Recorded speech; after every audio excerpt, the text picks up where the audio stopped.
ನಮಸ್ಕಾರ ಸ್ನೇಹಿತರೆ, welcome to Insight Rush news channel. ನಾನು ವಿನುತಾ. ಇವತ್ತು ಒಬ್ಬ ಕಳ್ಳನಾಗಿ ಜೂಜುಕೋರನಾಗಿ ಜೀವನ ನಡೆಸುತ್ತಿದ್ದವನು ದೇವತೆಯಾಗಿ ದನದ ಅಧಿಪತಿಯಾಗಿ ಉತ್ತರ ದಿಕ್ಕಿನ ದಿಕ್ಪಾಲಕನಾಗಿ ರೂಪಾಂತರಗೊಂಡ ಕಥೆಯು ಭಕ್ತಿಯ ಶಕ್ತಿಯನ್ನು ತೋರಿಸುವುದರ ಬಗ್ಗೆ ತಿಳಿದುಕೊಳ್ಳೋಣ.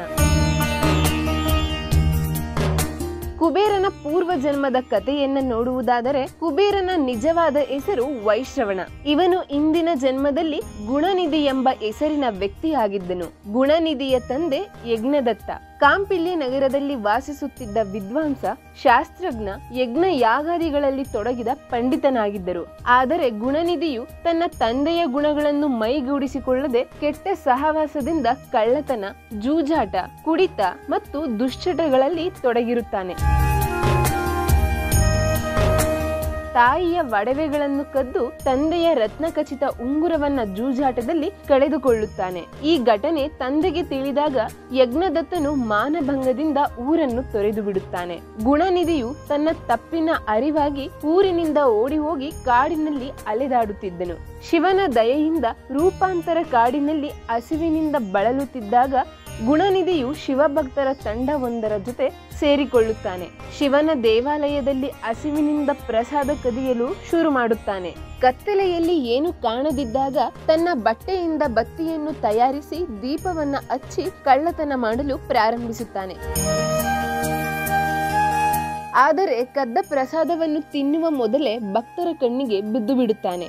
ಆಗ ಅವನನ್ನು ಹಿಡಿದು ಒಡೆಯುತ್ತಾರೆ. ಒಡೆದ ಹೊಡೆತದಿಂದ ನೋವನ್ನು ತಾಳಲಾಗದೆ ಶಿವಾಲಯದಲ್ಲೇ ಪ್ರಾಣವನ್ನ ಬಿಡುತ್ತಾನೆ. ಈ ಘಟನೆಯಲ್ಲಿ ಗುಣನಿಧಿಯು ತಿಳಿದೋ ಅಥವಾ ತಿಳಿದೆಯೋ ಶಿವನ ದೀಪವನ್ನ ಹಚ್ಚಿದ ಕಾರಣದಿಂದಾಗಿ ಶಿವನ ಕೃಪೆಗೆ ಪಾತ್ರನಾಗಿ ಬಿಡುತ್ತಾನೆ. ಶಿವನ ದಯೆಯಿಂದ ಮುಂದಿನ ಜನ್ಮದಲ್ಲಿ ಕಾಳಿಂಗರಾಜನ ಮಗನಾಗಿ ಜನಿಸುತ್ತಾನೆ. ಈ ಜನ್ಮದಲ್ಲಿ ಶಿವಭಕ್ತನಾಗಿ ಶಿವನ ಧ್ಯಾನ ಪೂಜೆಯಲ್ಲಿ ತೊಡಗಿರುತ್ತಾನೆ. ಮತ್ತೊಂದು ಜನ್ಮದಲ್ಲಿ ಬ್ರಹ್ಮದೇವನ ಮಗ ಪುಲಸ್ತ್ಯ ಋಷಿಯ ಮಗ ವಿಷ್ಣವಸುವಿಗೆ ಮಗನಾಗಿ ಶ್ರೈಶ್ರವಣನಾಗಿ ಜನಿಸುತ್ತಾನೆ. ಕುಬೇರನಾಗಿ ಉದಯ ವೈಶ್ರವಣನು ಶಿವನ ತೀವ್ರ ತಪಸ್ಸನ್ನ ಮಾಡುತ್ತಾನೆ.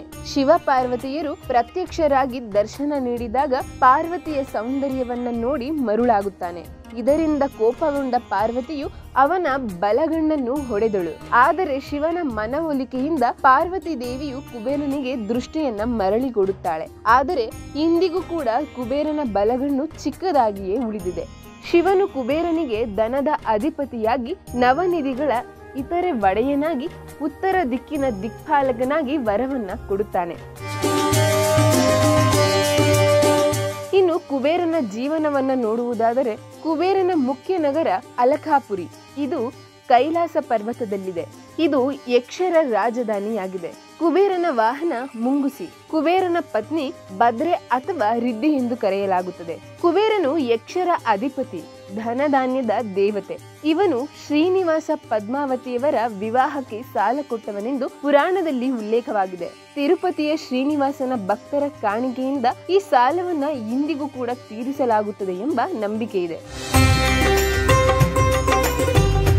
ಇನ್ನು ಕುಬೇರನ ಸಂಪತ್ತಿನ ಮಹತ್ವವನ್ನ ನೋಡುವುದಾದರೆ, ಕುಬೇರನ ನವನಿಧಿಗಳು ಎಂಬ 9 ರತ್ನಗಳು ಕೂಡ ಅವನ ಸಂಪತ್ತಿನ ಸಂಕೇತವಾಗಿದೆ. ಇವನನ್ನು ಲಕ್ಷ್ಮಿಯ ಜೊತೆ ಪೂಜಿಸಿದರೆ ಧನ, ಆರೋಗ್ಯ, ಸಂತಾನ ಮತ್ತು ಸಂತೋಷ ಲಭಿಸುತ್ತದೆ ಎಂಬ ನಂಬಿಕೆ ಇದೆ. ಕುಬೇರನ ಯಂತ್ರವನ್ನು ಇಟ್ಟುಕೊಂಡು ರಂಗೋಲಿಯಲ್ಲಿ 9 ಮನೆಗಳನ್ನು ಬರೆದು 1 ರೂಪಾಯಿ ನಾಣ್ಯವನ್ನ ಇಟ್ಟು ಪೂಜೆ ಮಾಡುವ ಸಂಪ್ರದಾಯವಿದೆ. ಇದರಿಂದ ಸಂಪತ್ತು ಮತ್ತು ಸ್ವಂತ ಮನೆಯ ಆಕಾಂಕ್ಷೆ ಈಡೇರುತ್ತದೆ ಎಂಬ ಜನರ ನಂಬಿಕೆ.